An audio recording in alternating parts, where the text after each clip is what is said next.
Welcome to the Shootin The Que podcast presented by Heath Riles Barbecue with tips, tricks, and an inside look at some of the top pitmasters in the game. Now here's your host, Heath Riles. Welcome back to another episode of Shootin The Que. Today I'm joined with my lovely wife, Candace. How are you doing today? I'm doing good. Well, we are back from Southaven Springfest. I'm still a little wore out. Yeah, I mean, it wasn't that bad. You only cooked a rib there, so wasn't too terrible. Did well with the rib, first place rib. We were lucky enough to pull off a first place rib. I'm kind of still in shock that we beat Swine Life in finals because they've been cooking very well and they've had a lot of competition practice, unlike me. I have been cooking on the grills at home, but no, it's not like competition. Right. So we've cooked this contest many times, and you've cooked it even before me. So how did this one feel different to you, or did it at all? Yes, it did. We've been in a rush all week long. Still are. I know still are, but just we haven't cooked since last Memphis in May. And so like my barbecue trailer, when I went and drug it out to load stuff in it, it's kind of like, oh, I have a busted water line. Oh, I have this problem. Oh, I have that problem. Oh, somebody tried to break my trailer and messed the lock up on the door. Oh, the air doesn't work. The air is messing up. I mean, it was one thing after another is what it was. I mean, and so it's just kind of laughable to a point. So did we look back to know for sure how many times we have won this contest at Southaven Springfest? I don't know. I think you said it was 9 or 10, it's 9 or 10 times that we've won. But we have not Springfest. checked that to be 100% sure on that. I can't remember. I can't. I don't know either. That would be it. We would have to look back at. I know we went several years in a row of winning it and skipped a year and win it a couple years. And then one year we won both. Right. KCBS and the MBN side. And so it's not hard to do to get those numbers up like that. I'm still just, I don't know, in disbelief. So tell us about the day. You kind of started the day early that morning. I think you got there around 5:30. I did not, but I believe you did. I did, and well, just to recap, it was so bad on Friday. I mean, not bad. I trimmed the ribs out. I only cooked 10 slabs is what I grabbed out of the freezer. They were just some cold ribs that I've been cooking for videos, and I was like, I'm not ordering any ribs. I've got 80 racks coming from Memphis that I've already put in a fresh order for that I'll get the week of Memphis in May, and I'm like, I've got a dozen ribs left. I'm going to pull 10 out, and that's what I'm going to cook. And I had some thin ones. I had some thick ones, and so just even cooking what I call my cold ribs first off. But I just told you about the mishaps with the trailer. So Friday, I'm kind of getting everything ready for Saturday morning. I get out my rub and set it on the counter, a knife, a table cover, just everything I'm going to need for Saturday morning, right? And when I started to getting the cooker ready, I had to get the gauge ready and screw it in and all that out of the cabinet. And I started looking for my charcoal, and I realized that we hadn't loaded any charcoal in the trailer either. Yeah. So actually, when I got home, I had to go in the garage and grab some bags of Royal Oak and threw them in the truck where I'd have them for Saturday morning. So Saturday morning, I had to drop the tailgate, and I filled up my baskets with Royal Oak lump charcoal and got them lit with some tumbleweeds and got them rolling with some hickory wood. And that was on the Outlaw? That was on the Outlaw on our little porch trailer, a 2860. But where I made a mistake, I kind of left my firebox door open to run inside real quick, because the air wasn't working, and the guys in there was like, hey, what's this thing throwing an error code? And by the time I walked back outside, my fire got a little too hot, and I couldn't calm it down as much as I wanted to. So when I put ribs on, they were running 350 degrees. So you want to back up, and do you want to talk about what you seasoned these ribs with, or are you not going to tell anybody? I mean, it's all on video. I straight garlic jalapeno after the mustard and competition rub. That was it. I remembered to get mustard. Now, yeah, we needed mustard. And then the only rub after that, it was touched, was some honey chipotle, and we wrapped with a little bit of it with a butter bath. Yeah. I mean, but we kept it really simple, really easy. And the only thing I think we didn't show on film was our sauce mixture. And I'm not afraid to tell anybody that. It's our competition sweet sauce and apple glaze, all mixed up equal parts. So it depends on what I mean, there's nothing special. And then we took our rub and ground down to use as a finisher on top of that. I know we turned in, this is a little bit off topic and we can go back, but we turned in 3 different sauces there. Is that right? For the sauce contest? We were just playing. We didn't get any calls with any of them. We didn't get any calls. I mean, I know they were all different mixture. I only tried one of them. And we mixed up a mixture good. with some of the cherry. That's not what I tried. We mixed up one with one of the new hot honey peach ones. I believe that's what I tried. That's what you tried, and you really liked it. I did like it. It was different in it, but it wasn't. Where I get lost, and I've said this before, is when things are too sweet. I don't like them too sweet personally, but it was not. Well, we tried to change up this hot honey glaze, Yeah. Where it would be just a little bit better. And I think we've kind of found that mixture, and we're already working on the other glaze to come out with that. So you did a cherry sauce, a peach sauce, and what was the other one? Just straight Our standard competition. with the apple. No, with those with 3 apple. I just said, the comp, the sweet, and the apple habanero glaze. And that's kind of our standard competition mix is those 3 sauces. Yeah. But I tell anybody, you got to know how to finish a product. That finishing dust really creates that pop. So your ribs came off earlier than expected, like you were saying, because they were cooking hotter than you wanted. Mm-hmm. We put them, or I say we, I didn't touch them for once. You put them in the Yeti cooler to rest, from what I remember. And then we turned in at 12 for the blind judging was what time that was due in. And I don't remember.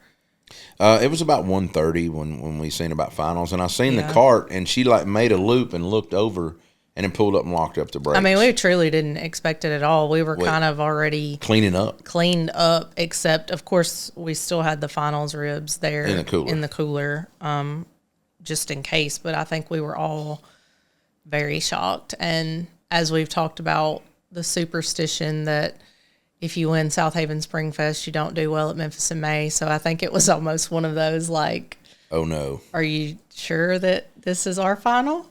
Yeah, I know. And I mean, don't get me wrong. It was very thankful to do that. I don't want to sound like we weren't. It was just very shocking. I know. Because you complained about the ribs all morning, and everybody was just kind of like, okay, well. Well, I mean, putting them on at 350 degrees, and they really didn't get down to about 325. I wrapped them in an hour and 20 minutes, where ribs usually cook 2 hours, 2 hours, 15 minutes, somewhere up in there.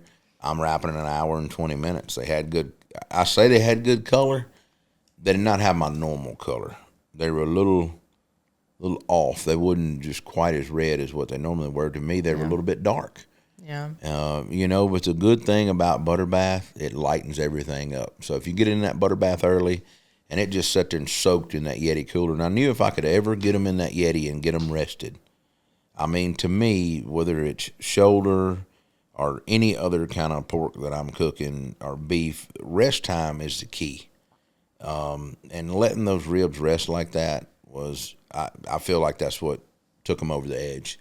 I mean, it kept them moist. And I will say that I got a lot of comment cards from the prelim area. Yes. 4 comment cards out of the 6 judges. I got all 10s from every judge in taste or in flavor. And 4 judges took the time to write a comment card that talked about how good the taste was of the rib. So I know that I'm on the right flavor train, right? Mm-hmm. And I tell anybody it's all about cooking to tenderness. And that's why I was so iffy, because I felt like my ribs weren't as tender as what they needed to be.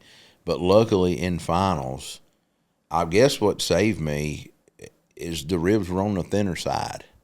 And they were a little more tender than I had thought they would be. The ones in the cooler were on the thinner side.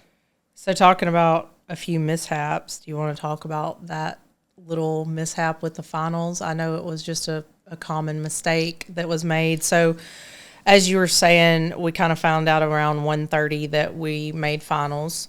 And in MBN, that means that you're going to have an on-site, 4 on-site judges come to judge you. And the time that we were originally given that they were going to be there was 2:48 p.m. So that gave us, well over an hour to prepare. So at 2:44, You want to talk about what kind of happened? I had my ribs on the cooker. I just glazed them and sauced them up and put them on there to, let them tack up for about 10 minutes because that would have given me 4 minutes before the judges come. And then talk. About 4 or 5 minutes to talk and introduce the team before I raise the lid where the heat would come off of them. Right. Because you don't want your ribs so hot that you can't handle them or the judge can't eat them, right? My pit was running about 225 degrees at the time, so it was fine. It had calmed down for finals. But he pulled up and he said, we've made a huge mistake. We've caught it. We won't be here to 3:15. Which was almost 30 minutes. It was 35 minutes. And you had already put them back on the cooker. Actually, like it was 34 minutes total is what it was when I looked at my watch when we were talking. So I yanked them off, put them in a foil pan, put foil over them, and slid them on a pellet grill at 180 degrees, just wrapped up to hold them. And the pellet grill, I don't even think it never got to 180 degrees. Yeah. And it was time to take them back off it and get them back on the other pit because the judges were going to be there. Right. And so I laid them back on the pit and I brushed my sauce over them one more time just to be, wipe any marks from where they laid on top of each other in that aluminum pan. And we let it roll. And I'm just still in shock, first place rib. So in rib finals with us, we had Mark and Jamie Williams with Swine Life, and we also had Ruthless Hogs Barbecue, who was actually a sponsored team of ours. And I think Mark and Jamie was using our competition rub on top of some of their other products. Sure. I think that's what he told me, and I know that Ruthless Hogs was using our products. So we had two other strong competitors in the rib division is where I'm going with that. And then we had another team. We had Boars Not Out. They had double finals in hog and pulled pork, and they finaled against Craig and John David on Will Be Q. And Craig Wilkerson, you can never count him out on a whole hog. He's old school. And him and John David, it was kind of shocking, not so shocking that they beat Boars Not Out in hog. And then Boars John Not Dalton was there helping too. And then Boars Not Out took a first place pork. So it come down to between us and Boars Not Out and Craig and them with Will Be Q. But when the cards fell, we were fortunate enough to win Grand Champion with a rib. And actually, Mark and Jamie's rib come in second overall. Oh, really? I didn't ever look at those, the score sheet yet. It is. Mark and Jamie's rib come in second overall. I know they've been cooking, I'm not saying other people haven't been cooking too, but I know Mark and Jamie have been cooking more than they used to as well. They've gotten, was it $1,000 or $2,000 this year already? I think it's one, and in the one contest, Atoka, remember, they didn't have a grand champion. They were in finals, and in that contest, the weather got so bad, they kind of called it and just left it. They didn't really do a grand champion. But it was just a crazy day. It's always good when you can win your hometown contest, and I say hometown because we live within 15 minutes, and that's kind of where we cut our teeth at and where I got started on the Memphis side in 2007. So that was I've cooked that contest every year since 2007. 1 year before me. 1 year before you. I don't know, just amazing. Yeah, we've never missed that contest. Yeah, it's always a good event. And I've got now where I don't cook nothing but a rib there, and I used to cook all three categories and the KCBS side, and it was so much work.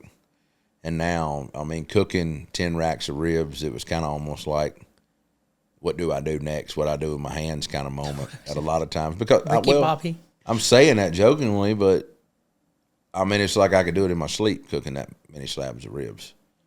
It was nothing to it by the time you wrapped them and done them. It was nothing to it. It was definitely a lot lighter load than we've done in the past. Definitely a lot lighter. But I do feel like we did our time in the past. We did our time. There were many. That was not the only contest where we would cook both contests in one. So well, I'm still one of the only teams out here to win both contests, and I've done it multiple times. Yeah, I think it's twice winning both and once winning a grand and a reserve. I think that's correct. There in Virginia. Those were some good paydays. Yeah, for sure. So is there anything that you're taking from this contest that you're going to take to Memphis in May? changes or anything you learned that you need to tweak at all? I don't think it's anything that I really need to tweak. I think it's honestly about execution, and I need to be a lot more precise with the tenderness of the ribs. I know last year, thinking about Memphis in May, I was very, very particular about how far I carried my ribs.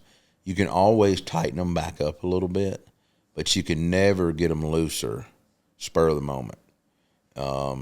So I think I just really need to watch tenderness 110% is what I really, really need to do. With where I was going on the whole flavor thing a while ago, we caught all those 10s in the blind. That was 6 judges inside. We caught all 10s in flavor from the 4 finals judges. So to have 10 judges agree that our flavor deserved a 10 over all the other teams that they judged that day, I would say that my flavor is spot on. Yeah, and I personally talked to 3 of the final judges, or no, 2 of the finals judges. I know you probably talked to more, but they mentioned how good the flavor was. It was. So. And I actually, and the one judge that's very knowledgeable and very old school, I don't want to call his name, he said, "Tell me what you thought today." And I said, "Well, I really feel like I was a little bit tight today, but I had good flavor." And I said, "I hope that carried me." And he said, "I couldn't have described it any better myself." He said, "All you was worried about was your tenderness." And he said, "You even mentioned it." He said, "But you never said anything about your flavor." And he said, "Your flavor is what carried you." He said, 110%. He said, "It was the sweet with the heat is what every judge is looking for." Well, and that specific judge I know who you're talking about also made the comment, and as you said, he's a veteran judge, has judged I don't know how many years, but for as long as I've been around, made the comment that this is one of the hardest finals that he had ever judged, which that's a lot to say too, because he's judged a lot. That's right. So that means there were a lot of great products there. That's right. So. Well, on the KCBS side, I mean, Kerry, he's been a long time supporter and using of my products for over 10 years now, probably, and for him to be cooking right beside us, and we tried all his food, and I know one of the best things that he cooked was that brisket that day, those burnt ends. And I didn't even ask, did he put burnt ends in the box? He did not, or at least I think he made the comment that if he would have known they were that good, he would have put them in the box. But he didn't try them until well after the box was turned in, because that's when he brought us a bite, if I remember correctly. And when he brought them over there, it was they just were like, good. Oh, man, this is good. But even the slices that I tried were very good. Well, I told him about his rib. I said, "Man, it almost feels like it's missing a pop." And he said, "Well, those are my culls." He said, "Come on over to try and taste one when I get done building the box." Yeah. And I went over and I tasted one on the cutting board right after he had turned in the box. Totally different rib, just like mine. He got all that flavor pop, and he used a grinder too to dust down that rub, and it's really important to let that rub not be so granule, and he dusted it down on top of that sauce. But he had a really good pop, and he come out with what? Did he get a call in rib? What did he? I don't remember what he got. I mean, I know he got calls, but I can't remember what he got a call in. His pork was really good too. I only tried the brisket, but I know he brought everything over, like you said, and everybody that tried it talked about how good all of it was. His money mussels were spot on. They were about that thick, a solid inch and a half thick. They were good. So it's kind of funny because while he was in town, and we also had Steve Smith with Mad Dog Barbecue, which won Reserve Grand. And we have a podcast coming out with him. We shot both of those podcasts while they were in town. So that was kind of funny that we shot podcasts with both of them separately. And then they won Grand and Reserve Grand. And then we won Grand on the MBN side. That was for it to be all Heath Riles teams. And then I had other, like I said, Rufus Hogs made finals. And we had other teams that got calls too across the board in KCBS and MBN. Southaven was just a stellar weekend for the Heath Riles brand in general. I mean, yeah. Well, even in KCBS, Dan Wright got a first place rib with a perfect 180. So He's also worked. He's with also us. one of our top affiliates and brand ambassadors. I mean, Dan cooks every weekend. And then Wes Garrett popped off a first place pork. Correct. And it was his first weekend to cook on an outlaw, on a I stick do burner. remember hearing that. I saw him from a distance. I never talked to him, but I'm sure you did. But I did hear that he was changing over to that. I know. I can't believe he did. And now we're moving forward to Memphis in May. It's going to be here really, really soon. I know. Real soon. So how much are you dreading it? I asked that sparingly. I don't dread it. I have a love-hate relationship with Memphis in May, as I feel like many people probably do. And it's probably worse now that we have a daughter, and I guess I just feel she's still young, and I don't feel like it's a place, in my opinion, for a young kid to be. So we choose not to take her to that contest, or hardly any contest for that matter. But I guess I feel guilty being away from her as much as I have to be for that week. But I do also enjoy getting to see the people that we don't get to see often and that come in town for that one. You know, like Bob will be coming to help us and Mo will be in town cooking. I know there's tons of people I'm not mentioning their France name. is coming into town. I mean, Tuffy will be in town. Yeah, it'll be a lot of people. It'll be a good weekend. And we actually, for once, we have a tent on the street. We will be passing out some samples there at Memphis in May, and some food samples and some rub samples and some swag, and it should be a good time. So that's kind of probably why you say you dread it a little bit this year, and probably me too. I don't want to say dread it, but we're going to have a very busy Memphis in May. well, and we have a team of people coming to help too that, you know, with that, you're talking about that separate tent we're going to have. So you have lined up to not, you're not going to be the one you're going to oversee it and you're going to help, but we also have people in place to kind of try to make it run smoothly where we can man two places at once, I guess is what I'm trying to say. That's so right. It'll be different, but I think it will go well. We're sponsoring the Cooker Caravan this year, so we'll be doing short presentations with that as well, right? We will be. We'll have groups between 5 and 10 come in our booth every 30 minutes between 11:30 and 3, I believe it is, where we'll give a little spiel too and things like that. I don't know. It's just, I hope the weather's beautiful, but it's definitely going to be a busy time. So we're doing that, and then you'll be making an appearance on the Home Depot demo stage, I believe, with Tuffy, Myron, and Mo. Yes, for a little meet and greet. And then, like you said, we have the sample tent. And we're also giving away another Gateway drum smoker. We did that last year as well. So We did. We kind of do that every May for National Barbecue Month. We kind of kick it off, give it away on Memorial Day. We started right before National Barbecue Month, kind of right during Springfest.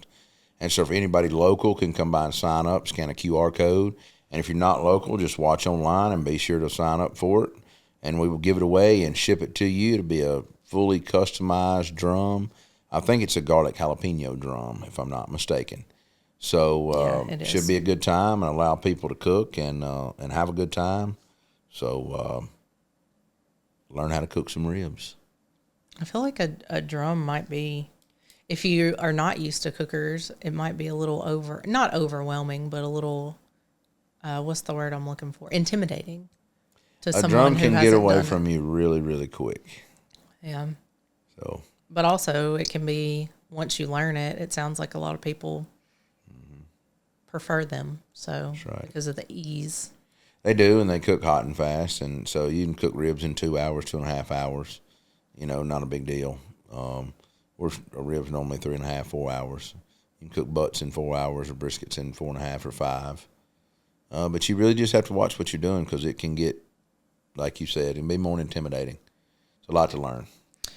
And then another thing for Memphis in May that we didn't really talk about, we will be doing all the ancillaries, which is not something we do at most other contests, which we don't even cook that much anymore. But you've got people lined up that are going to be helping with those things as well. We got Bob. He's going to be coming back. For the last couple of years, he's took first place in beef and tied for it. And he's also wings. He's done the same thing 2 years in a row. So we're going to throw the same recipe back at him again and see how it goes.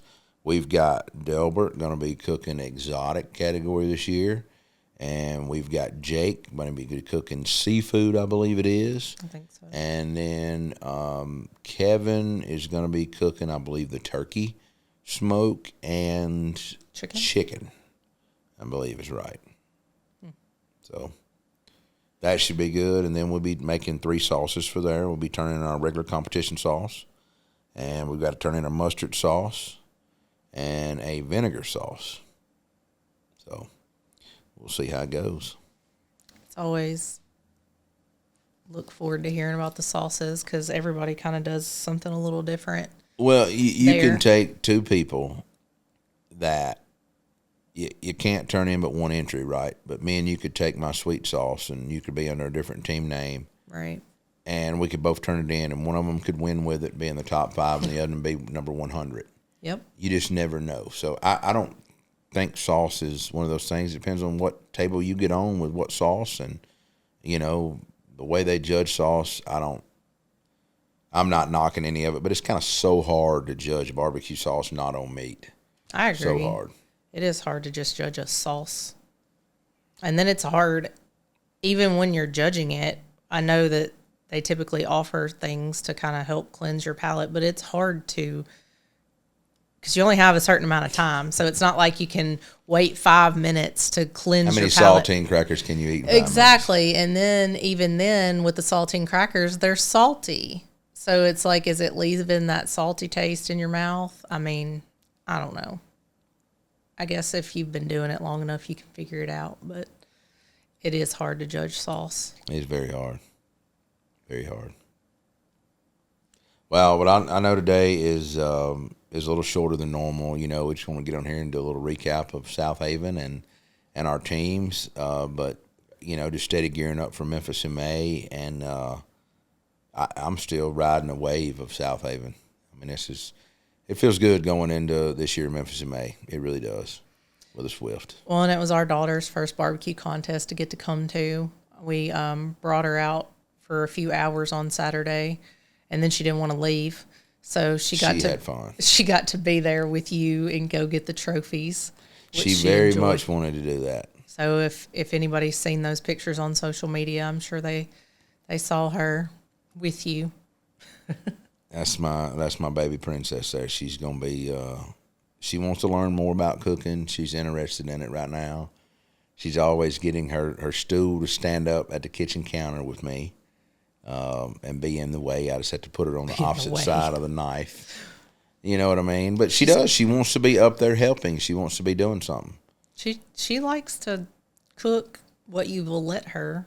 She likes to bake and that kind of stuff right now. Make her little cakes and cupcakes. She does. She does. Whatever else. She decorates them and ices them up and all that. I mean, she's going to be all right. She wouldn't taste the rib, though. Remember? Yeah. Well, she's not really a huge meat eater. I mean. Not yet. She's chicken nuggets. That's about it. I think that's every kid at that age. That's it. Chicken nuggets. And hot dogs. And she loves ranch. And pepperonis. And yeah, ketchup. And you haven't made her any ranch lately. I know. I got to make her some homemade ranch. Some more. I have to make that bougie baby homemade ranch every week. You started it. I know. We don't buy it. I mean, we've had this discussion before. It's nasty, store-bought ranch is. There's not very many store-bought ranches that are any good. Let's face it. I agree. I'm not really a ranch fan unless it is a homemade ranch, because when you go to restaurants or wherever and try to order, I've never been a ranch fan because of that. I'm kind of becoming that way on homemade blue cheese dressing after I made it a few times. It's kind of hard to buy blue cheese out of a thing. It's just got that there are weird some that are taste to it. decent, but There's a few, but I'd much rather make my own. And it's the same way with some of the vinaigrettes that I make. They're way better. Even my barbecue vinaigrette. Well, we did go back to buying that. What did we buy recently? The red wine vinegar. Wishbone something. vinaigrette. I don't know. remember. It's not terrible. It's good. It's good as a little quick side salad. I may have that tonight, this evening. Maybe with a piece of salmon or something with a side salad. Who's the bougie one now? I'm not bougie. You can't eat but so much pork. Yeah, I mean, I completely agree. I'm not a big pork person myself. I never have been, unless it's bacon. Like in the morning, I love bacon. Well, no one's turning down bacon. At least I'm not. It's time for me to go find some bacon right now to eat. I'll see y'all next week on another episode of Shootin The Que. Get ready. Memphis in May is around the corner. If you have any comments or suggestions for future episodes, please feel free to reach out to us on our social media channels. Leave us a review if you've enjoyed the show. And until next time, keep shooting the Que.